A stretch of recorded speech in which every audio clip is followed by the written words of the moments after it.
Hey team, Katie here from Equestrian Movement, and today we're going to be talking about frustration in our horses when they're learning something new, or we're doing a new cue, or trying to stretch the behaviours. So our horses, we want them to be looking for answers. We want them to be looking for how to work with us. And there is a chemical messenger within our body that is responsible for that, which is dopamine. So dopamine is that feel-good sensation for task achievement. You get an immense sense of task achievement and reward for the completion of a task.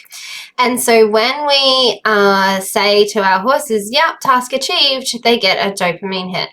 And so part of that dopamine hit is our horses will develop like learning behaviors. They will learn how to do something so that they feel good, so that they get the reward, so that they get the pat, so that they get the praise.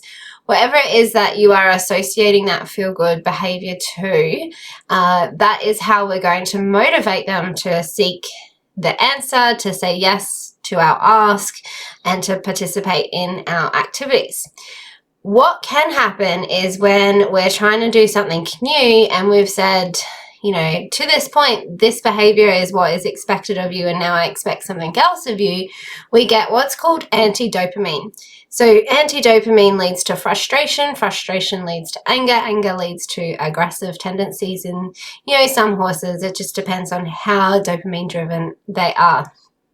So we can see in this video here where April is getting her behavior stretched to get her to grab the dog toy instead of just target it. And so all of these like fidgets and fusses that she's giving here are her expressing her mental tension due to frustration. You're seeing a little relaxation cue there where she licks and she chews and she shakes her head, where she's trying to release that tension and release that behavior.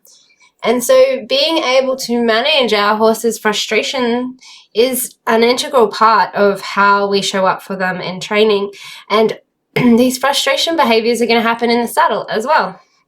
So if you've ever been in that situation and be like, oh, just one more go, this is like going so well, I just want one more go around, and then it all falls apart on you. Or you're asking for a little bit more effort, or you're asking for something new and your horse throws a hissy fit, you're potentially seeing frustration behaviors. When they are confident in what the answer is and what behavior is going to get the release of pressure or the praise, then we're not going to see frustration. It's when they give that behavior or they give multiple behaviors and they still don't get the praise or the release of pressure that they get frustrated. And so you can see here where April is starting to lose interest in actually learning altogether. So she's taking herself away, and then she's trying to frisk me to get treats out of me. She's trying on different behaviors to see what it is that's going to get her the treat. And so this is something that's really important to recognize, you know, when you're riding, that you're potentially going to antagonize your horse into frustration behaviors when you're stretching, you know, the praise, the reward, and you know, when you're not telling them how good they are. But on the flip side, if we remember to keep telling our horses how good they are and how well they're doing, and to keep patting them, this is Billy drooling on the floor, then it's a great motivation for task achievement. And so we can structure out our lesson, our written plan, so that we're building task achievement on task achievement. So our first task achievement is saying yes to our ask. Our second task achievement is multiple reps. So when we're looking at conditioning their body in the saddle and we're doing different exercises, we're going to do a pattern of movements like a couple times in a row. And then when they do the pattern in a couple times in a row, then the ultimate task achievement is the completion of the exercise, which is us hopping off. And so while we don't want us dismounting to be their biggest motivator, we would love it if they enjoyed us being in the saddle. When we're drilling arena work and conditioning and that kind of thing, sometimes it can be the best way to motivate our horses. Obviously, if we're going out hacking out on trails and whatnot, and our horses are, you know, enjoying their environment, then that is motivating as well. So it's just figuring out what is your horse's motivation within the training that you are doing.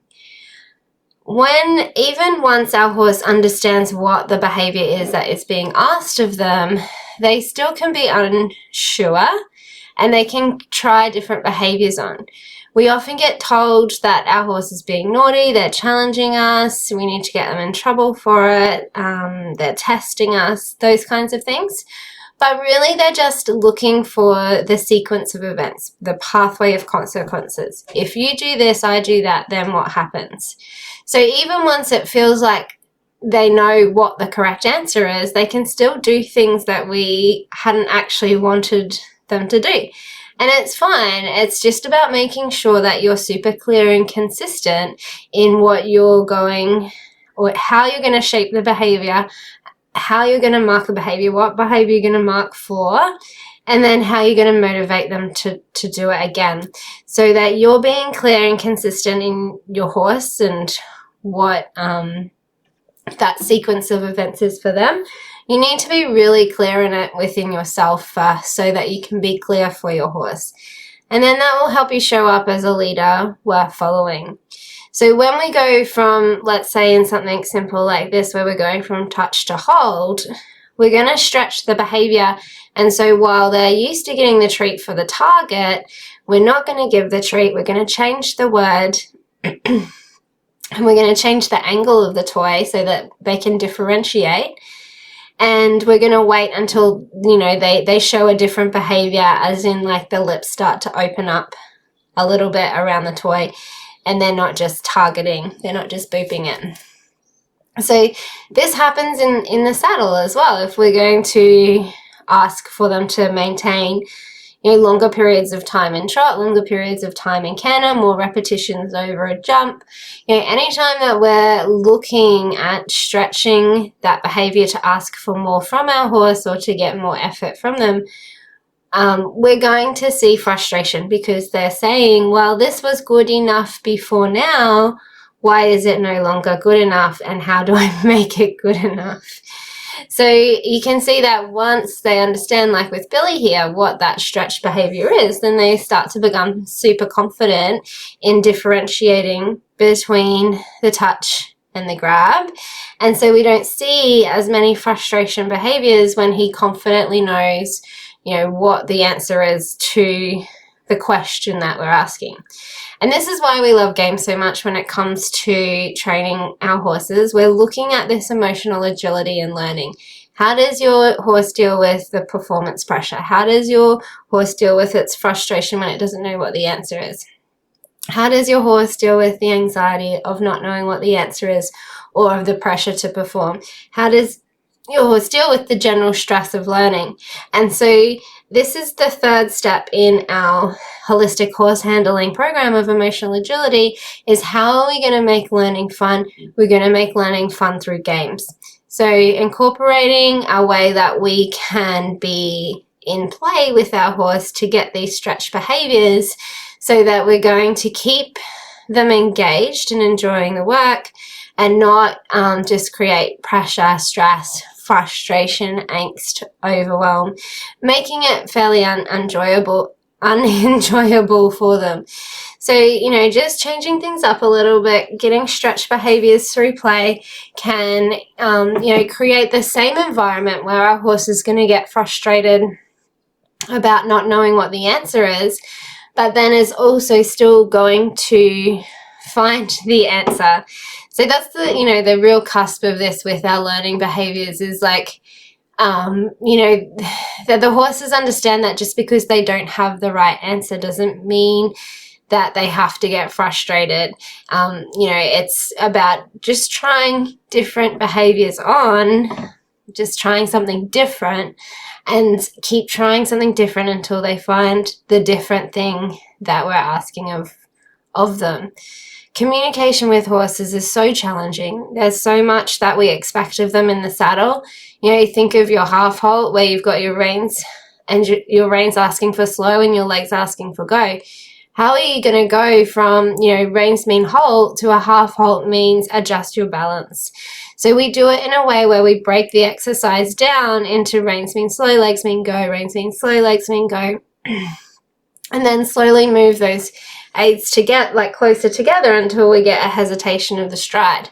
And then we're going to create a new word, and that word is balance. So how we're going to shape a behavior is always the most challenging part, and how we can do it so that we keep our horse in their social engagement system positively engaged. What does this look like from a place of love and joy between us and our horses? How can we do this and shape the behavior out that we're looking for, and create a positive learning environment for our horses? Well, for me, the answer is games. So I don't know about you guys, but we enjoy using games to help our horses with this transition. That's all from me for today. Until next time, happy trails.